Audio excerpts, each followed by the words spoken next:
Welcome back to another episode of the podcast, the Home Expo Podcast. I'm your host, Tammie Hartman, and each episode we bring together homeowners and trusted home improvement specialists to share practical insights that help you make smart, inspired decisions about your living spaces.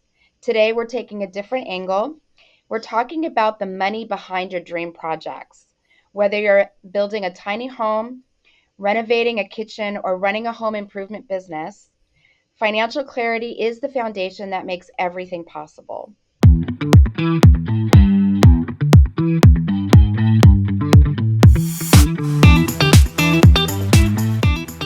Joining us is Jamie Whitener, the founder of My Accountess. Jamie started her business in 2021 with a simple dream: to create a company that allowed her to work from home and build a life around her priorities.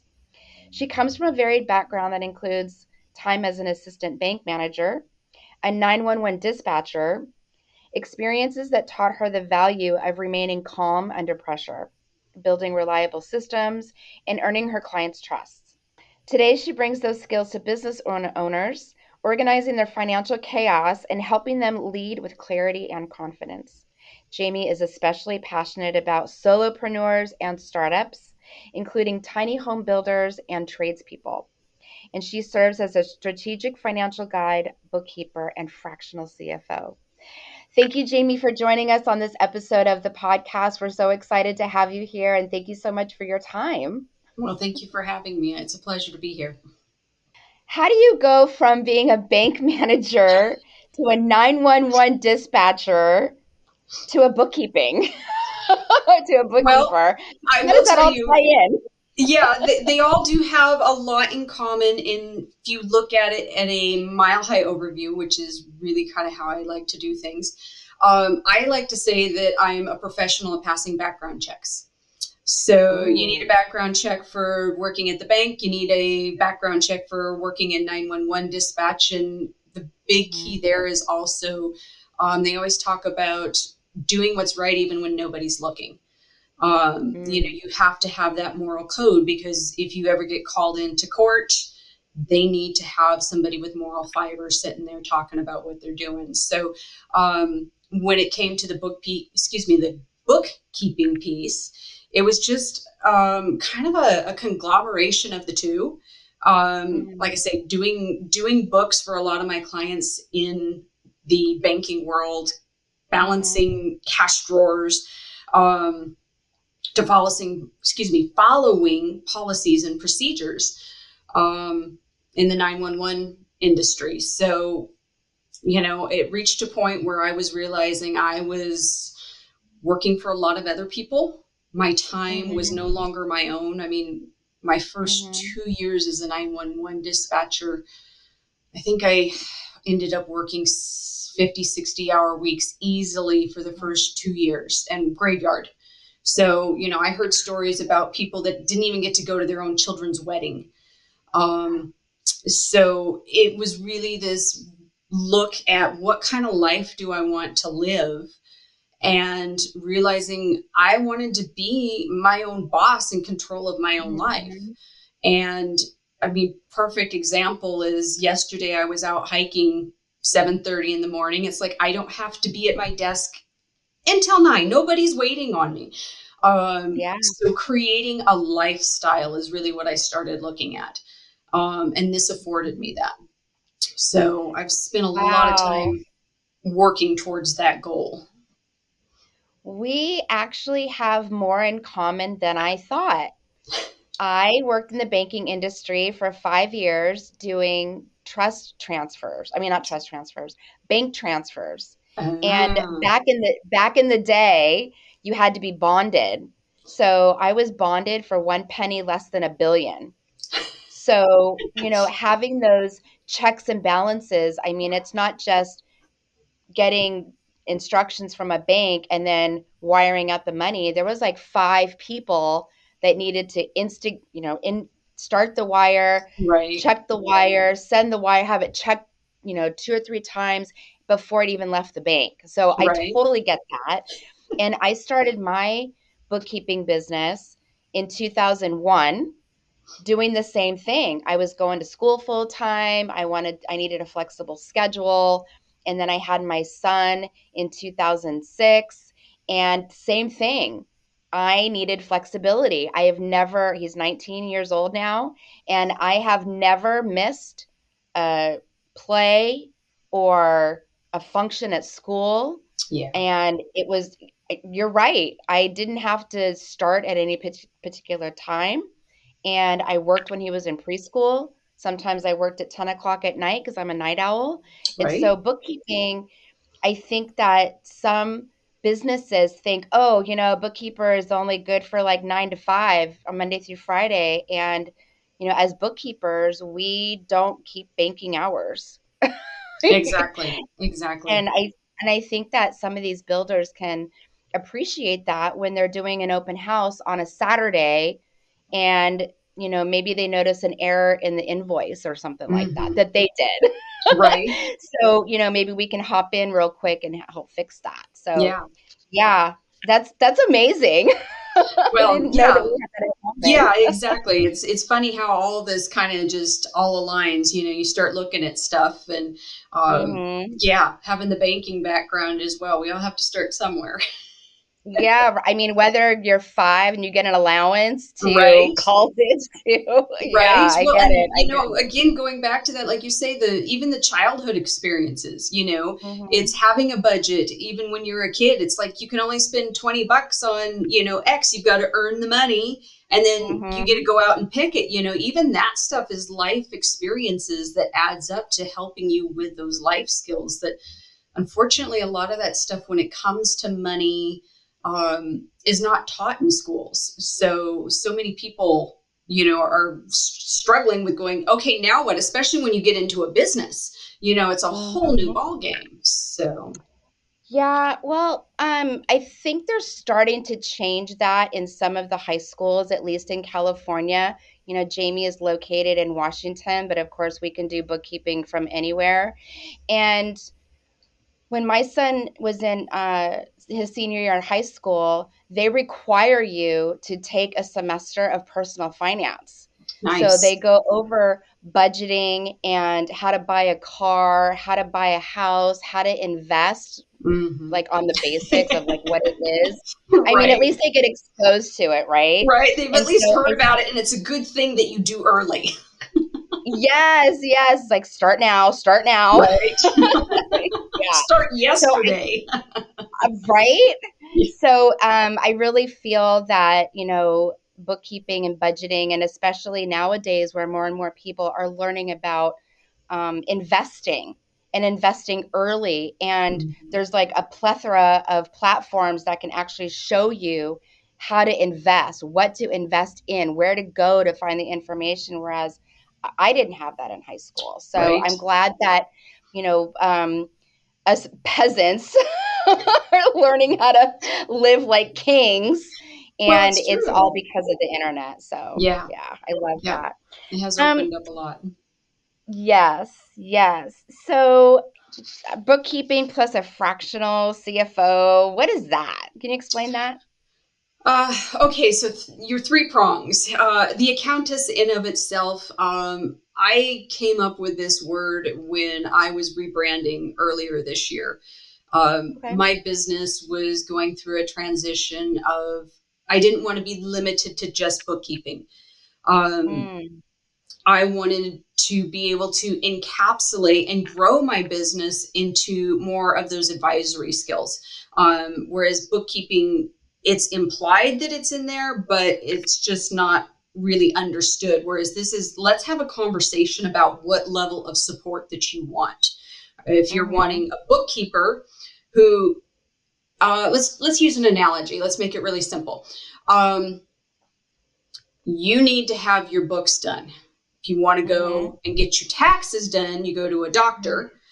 If you want daily like check-ins, you're at the hospital and you're sick, the doctor will check on you. He writes off on your taxes, but your bookkeeper is the person that's there and says, is like your nurse. Takes your temperature. How are you doing? Do you need some Jello? Let's get you a sponge bath. They're that person that's holding your hand throughout the whole process. Whereas the doctor's just that person who comes in and says, yep, you look good. We're going to go ahead and let you out the door. So understanding the difference between the two is the first step. Okay. And where I came into that is I really wanted to break that piece out, right? And so I came up with the Accountess, kind of the idea of the feminine version of an accountant. But I like to phrase it as you call your accountant for your taxes, you call your Accountess for your financial business advice. So they kind of string and follow the trail along, and makes it hopefully easier to understand. But what makes that financial advisory piece is, again, it's not just, okay, give me your receipts and we're going to code your expenses and what kind of income was this, and then here's your reports at the end of the month. Good luck. My job as a CFO is then to come in and say, okay, what do you want your business to look like? Let's take a look at your reports. Now, what is your report telling us, and how are we going to use that to help us get where you want to go? So if you want to continue to be a one-man show, that is your vision, that is your dream, let's work towards it. That means we need X, Y, and Z. If you want to build into being a big business where you've got employees, you've got a shop, and you've got people pounding out the same style of certain builds at the same time, then we need to talk about a whole bunch of different other things. Now, all of a sudden, we're talking about payroll. We're probably looking at some software to help you not only manage your employees, but manage your customer communications. So each of those is a completely different business style and different things that we want to look at. And my job is to come in and help you navigate that process, and be that partner, somebody who's going to help you through the storm, because the reality is you can't prevent a storm. You need to learn how to ride through a storm. And that's where I come in, is to help you through that. Yeah. And I guess it's also to translate financial reports, Oh, because 100%. when I got into bookkeeping, I'm like, I don't know how to read a balance sheet to save my life. P&Ls all day long. Balance sheets, not so much. Right. Well, and then taking the two and combining them together, because some people don't really understand, and I'm still wrapping my brain around it, is there's a third report. So balance sheet, P&L, and then your statement of cash flows, which ties it all together. It's like all of a sudden it makes more sense. It's like, oh, but nobody talks about that one. No, they don't. And they should. Yeah. So why do you think financial clarity is critical for home improvement entrepreneurs, especially like in the tiny home industry? And what are some common pitfalls, like mixing business and personal funds? I get that all the time, where, they want to buy something and they use their business card for their personal, and they mingle the funds, and it's like, yeah. Well, so again, that all goes back to that first key word that you used, which is clarity. So if we don't have a clear picture to even start with, how do we make any kind of decisions based off of that? So that's where the first part comes in, is getting your numbers to be clear, untangling, removing those transactions that were personal in the business, or the business in the personal, because we want that clear snapshot of what did it cost you, how much came in, and getting those numbers. At the same time, you're using that to move forward and start setting those plans for building how you want that business to look. Again, things like you're going, okay, am I pricing my build right? You can't figure that out unless you know how much that project right there cost you. And if you've got two projects going, now all of a sudden your system isn't going to automatically tell you that. You need a way to be able to break that out and figure out, okay, did I overspend? Did I not make enough? Or Mm-hmm. did I rob Peter? Or maybe, as one of my clients said, I not only did I rob him, I ran Peter over with a bus in order to pay Paul.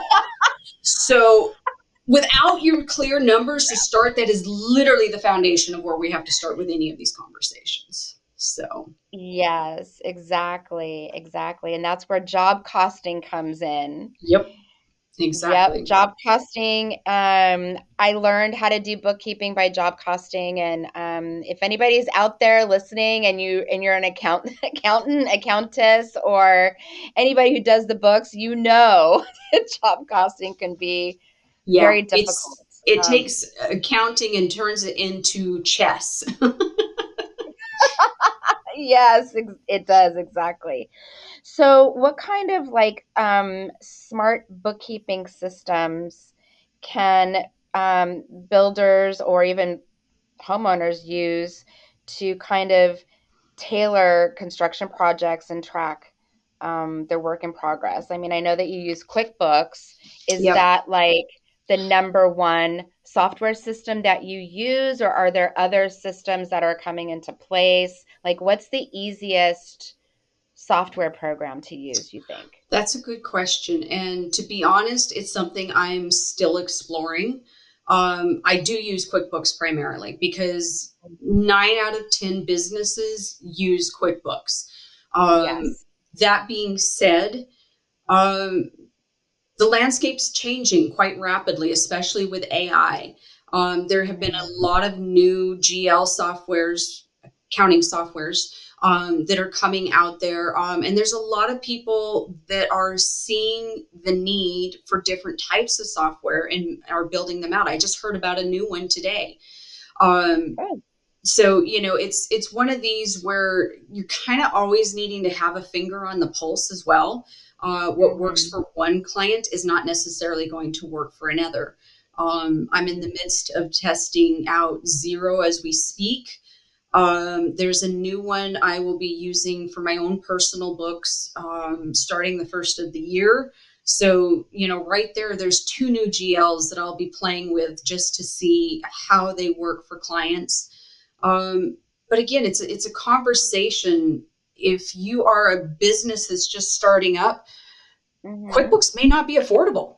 If you haven't even made a build yet, that's actually one of the things that I teach at one of the chambers I go to, and when we talk bookkeeping and creating a system that's very basic to start, because I get it. You don't have any income, you're bootlegging your business and you're putting a band-aid Mhm. on it trying to get by.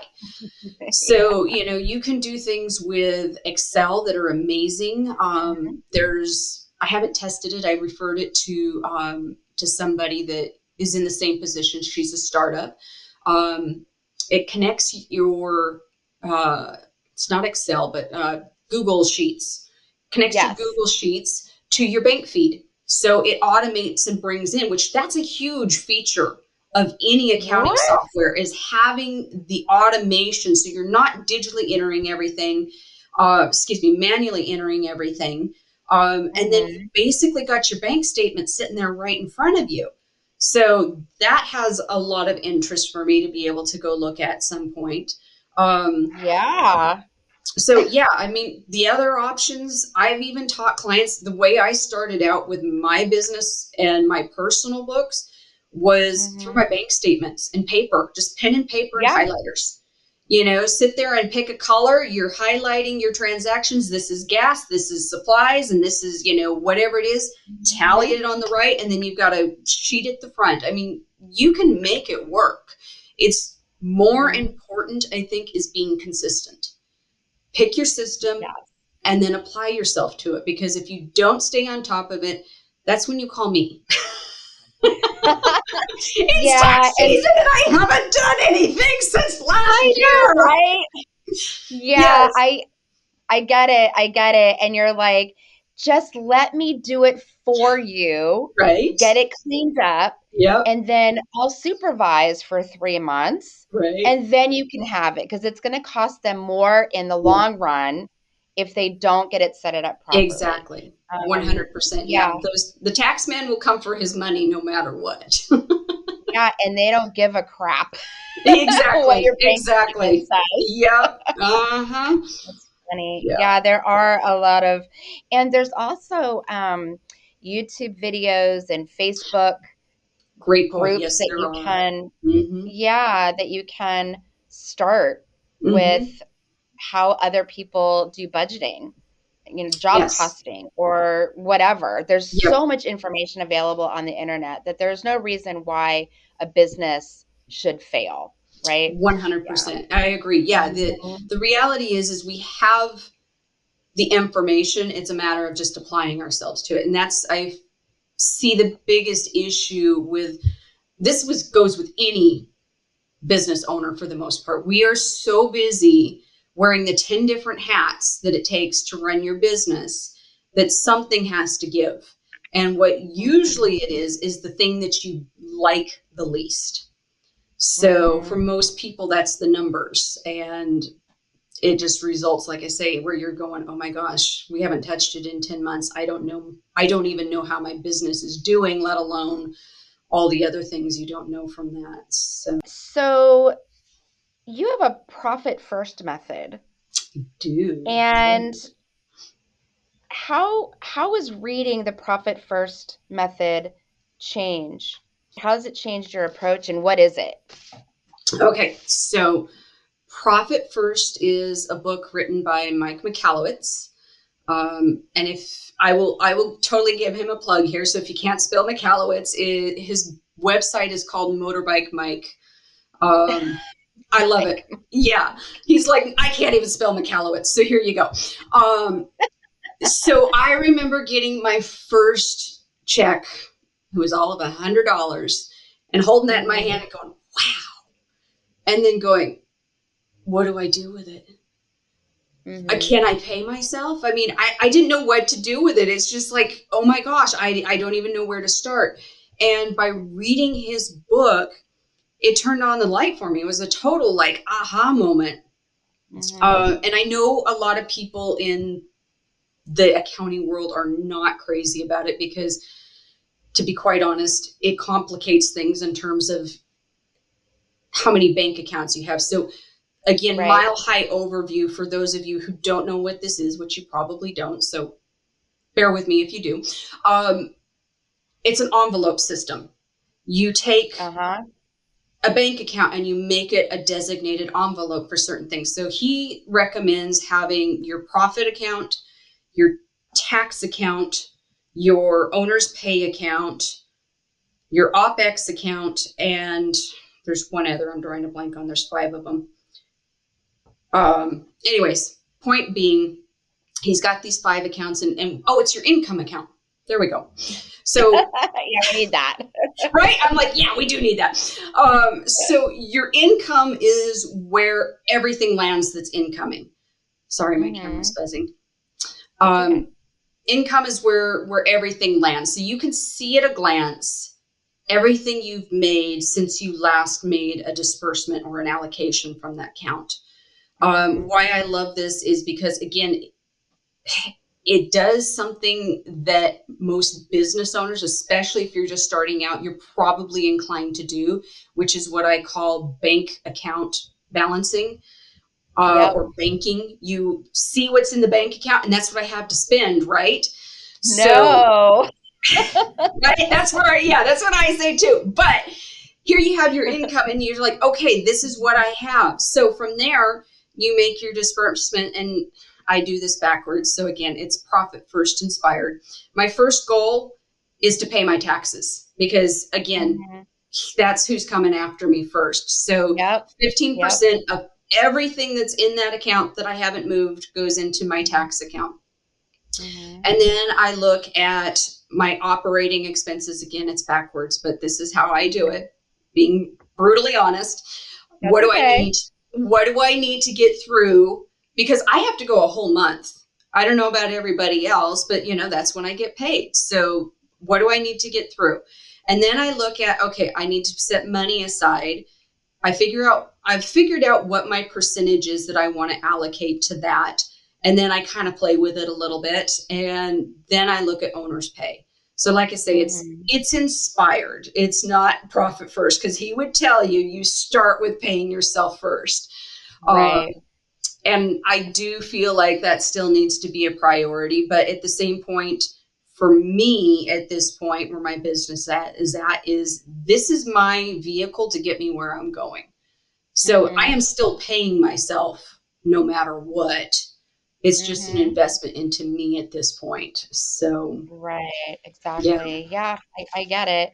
Now, the other thing we wanted to talk about is like for homeowners, for all the Hmm. homeowners that are listening out there, you're in this conversation too. It might not be 100%. your profit or your payroll taxes, but budgeting and forecasting for homeowners, projects and creating realistic estimates, there's always going to be something that's changing. Maybe the windows that you selected are now the price increase. So you have to kind of guesstimate for contingencies. And Hmm.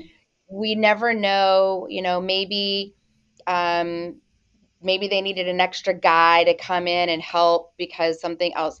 But I mean, like how would a homeowner kind of do some budgeting and forecasting with the estimate that the contractor provides? What do you say about that? That's a good question. And I will say I haven't come in from the direction of the homeowner. I mean, I entered this Mhm. world as a potential in buyer, but never quite made it to the point of buying. But those are some real questions that do definitely need to be addressed, because when you talk about buying at least a lot of tiny homes, if you're talking something on wheels or anything probably other than an ADU, getting qualified for the loan in of itself is going to be something that you need to look at, because how many people realistically have, well, tinies for what they're going for now? I mean, a lot of times you need to have probably at least 100,000, unless you're getting a Mhm. screaming deal, you're getting something used. Um, so that gives you even just kind of a baseline to start of where you want to be. But to circle back to what you're asking, Tammie, um, your personal finances, I have found, are no different than running your own business. It's a business of me. So, Mhm. what I teach my business owners is, if they don't stop the leak in their personal finances, then Mhm. it doesn't matter what they're doing in their business, because they got a leak going on in the back, right? So Yep. same concept is being that person, you're still operating a business of getting to where you want to be. Well, even if you're an employee, you still need to Mhm. have your finger on that pulse of, who do I owe, what do I own, and who owes me. Those are Mhm. exactly the kind of reports that you're handing to your tax accountant, and that Mhm. you should have at your disposal, either through some kind of accounting software, an Excel sheet. Um, so, you need to have that, so you have an idea to start out with what you can even afford and what your budget is. Mhm. That's your first starting point. And then from there, starting to run some projections. It's like, what kind of wiggle room do we have? Because, when you do a build, you do have other things that come up. That builder is going to be experiencing, okay, we've got a permit delay. This permit's going to Yes. cost more, because it looks like we got to dig this line and we got to add this. And all of a sudden, that buffer you built is getting a whole lot Mhm. smaller. Yes. So yeah, having that conversation of where you're going, what is realistic for you to even start with, is a good place to start having that conversation. That said, there are some people I have met in this industry that really Mhm. specialize in that. Um, so you can go out and do a little research on it. I'm happy to share names with anybody who wants to ask. But that's what Mhm. they're there for, is to help the buyer navigate that process as well, because you're just as much a part of that process, as Tammie's saying, as the builder Mhm. is. So Yeah, and I mean, I think that being an entrepreneur for over 25 years, I run my household like I run my business. Exactly. Yep. And having a child, um, having him grow up, it's like I kind of looked at him as an employee of my business. Right. And now that he's 19, he works for me on a part-time basis, and he's a contractor. I mean, he's a 1099 contractor, Yeah. and he gets to do his taxes, and he gets to, he doesn't have any write-offs, unfortunately, Right. but um, that's where I come in, where we can write stuff off. Employees can't write off anything, and that's Right. the difference. And so, wanted to talk a little bit about managing 1099 contractors and payroll. Like, what are some of the compliance agreements um, that capture some of the accurate labor costs? Because I know that even though we may pay a subcontractor a little bit more per hour, let's say, than we would an employee's salary. But that, $100 an hour for a 1099 contractor and $100 an hour for an employee is completely different, Hmm. because we have extra employee taxes that we have to pay. So we're probably paying $125 an hour Exactly. for that employee. So, Yeah. what is your take on that, on like compliance requirements? 1099 employee or 1099 contractor versus an employee.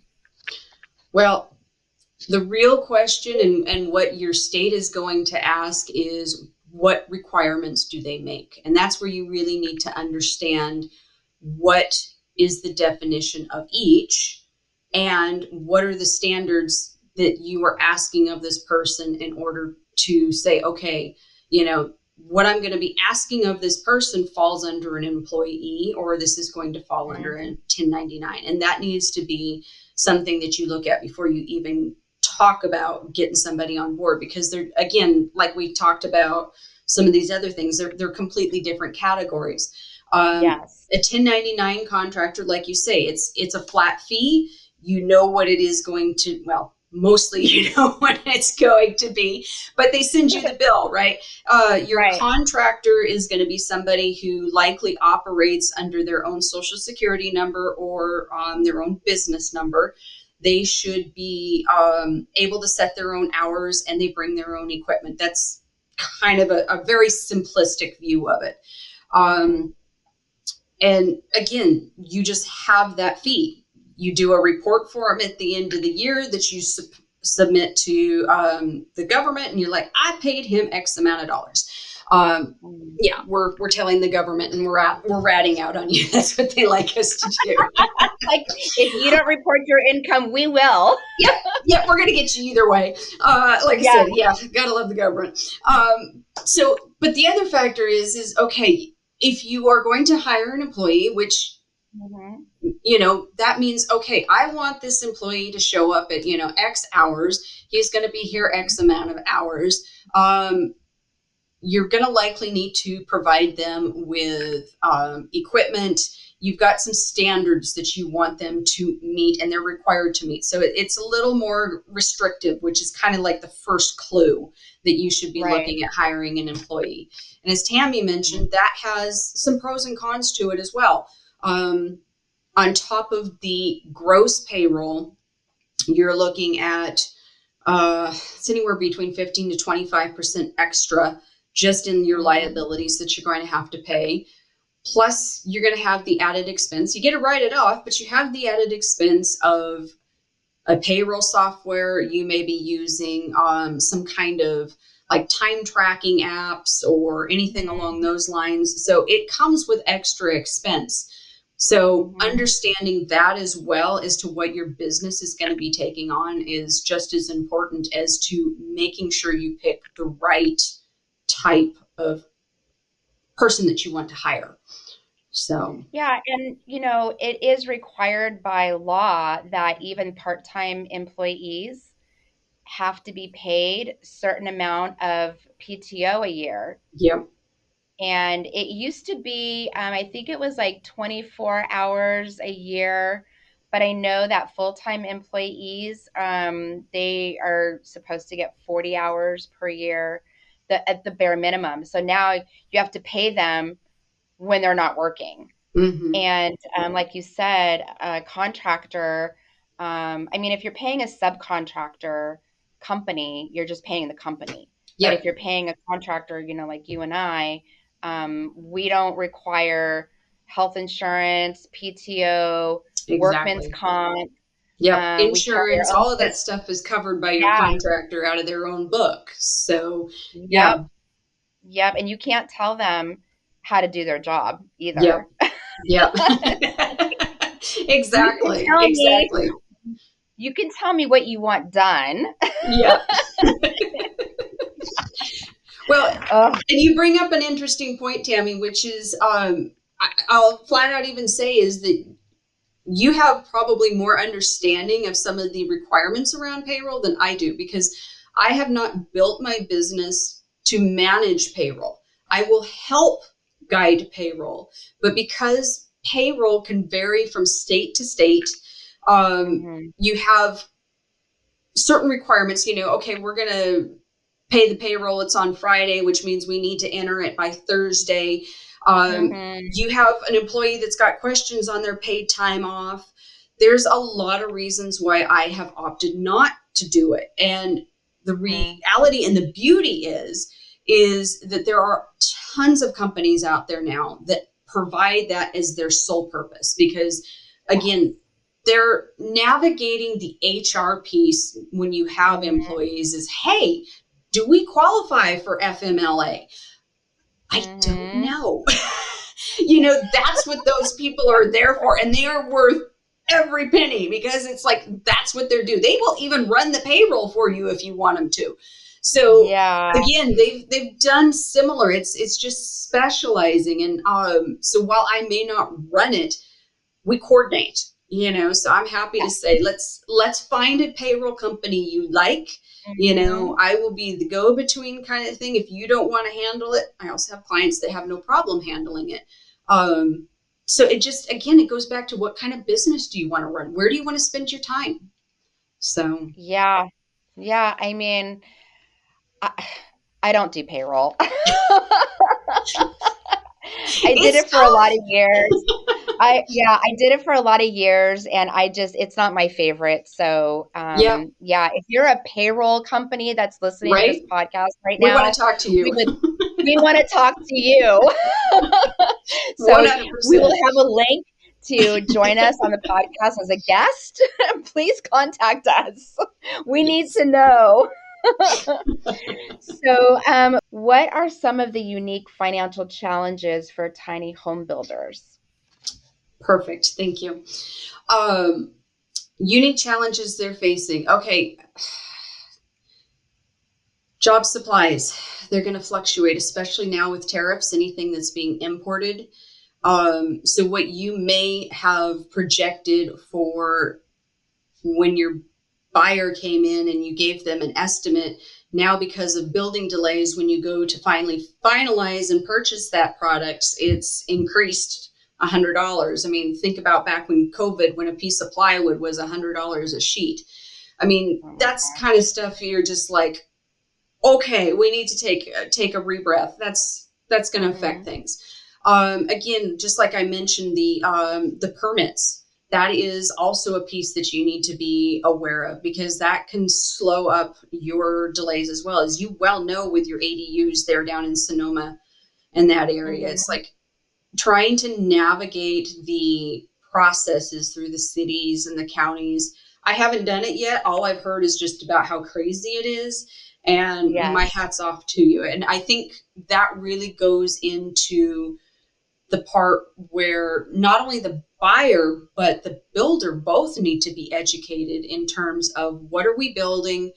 What are we mhm, specifications are we building to, so that we can start to get this roadmap and say, okay, this is X county. So usually it takes this amount of time to navigate this process. I mean, obviously you want to build in a buffer for that, because it's never perfect case scenario, but mhm. um, yeah, just those two pieces alone, you know, can be a big play. Yeah, and I've noticed for homeowners, for instance, it was taking like 4 to 12 months to get a permit. Yeah. And so not only does it hold up the build, but they've gotten a loan to Right, that build they're their paying tiny interest home or their on. ADUs, and now they're Mhm. paying a mortgage on a structure that's not even built. Right. But now in California, permits need to happen within 60 days. Oh, nice. So, yeah. And it might even change again, who knows? But the zoning and the regulations through California are growing rapidly. Like just in the last year, we're allowed to have tiny homes on wheels in West Sacramento. And Mhm. now in Nevada County, I believe, or Placer County, and in Ukiah, you're allowed to have tiny homes. And so it's or Mendocino, one of the two. Don't quote me. One of the two areas, and it's great. But now those areas are going to be having an influx of permits, Yeah, and by the time they get the permit going, you're right. Like those costs for supplies and materials are may have gone up exactly. um, within that time period. So yeah, that's a really big factor. Yeah, Um, let's get back to like some startups because I've sure. helped a lot of startups. I'm sure you have too, and they're my favorite because they're They are like mine a too. clean Yeah. slate. Yeah. So, what do you think? Do you have some advice for like solopreneurs and startups when they're developing like a financial discipline? Um, What's your I'm gonna I'm gonna circle back to some of the stuff I've said before, which is one, you're working within your constraints, you know, bootlegging where you can. I get it, I understand it. You do what you've got to do, because one of the things I learned, um, is sometimes good enough is good enough. I'm a yeah, perfectionist, you know, so that yeah, was actually a really good lesson for me, is I don't have right, enough right. energy to put all of it into making this perfect. So Mm-hmm, that was one thing. Again, consistency, you know, committing even just 10-15 minutes a day to things like checking on your finances. You know, mm-hmm, taking a picture of your receipts so that they're not wadded up in your pocket before they go through the washer and the dryer. You know, that's a great way to make sure that you can actually write off that expense rather than just mm-hmm. claiming you spent, you know, $500 at Lowe's. You've got the receipt to Right, prove it, and that it was a business expense, not a commingled expense from your personal. right, right, So right. yeah, those are some good things you can do. Um, you know, don't be afraid to go out and find a mentor. The hardest part when you're starting your business, especially if you're a solopreneur, is you are alone and you feel it every day. So finding mentors, finding colleagues, people that you can network with, that you can bounce ideas off of, that you can vent with. Um, Mm-hmm, you know, there's a book called The E Myth. A lot of business people will talk about it. And if this is your first rodeo as a business owner, even if you don't read more than the first couple chapters, I highly recommend it, because all of a sudden you're getting a glimpse of what it's going to be like, and makes you rethink this a little bit, because the reality is most of us didn't get into business to run a business. We got into business mm-hmm. because of a passion, because we saw something that maybe we could do better. Um, and then you find out you have this ball and chain probably around your neck, not your ankle. There's days where it feels like it's around your neck.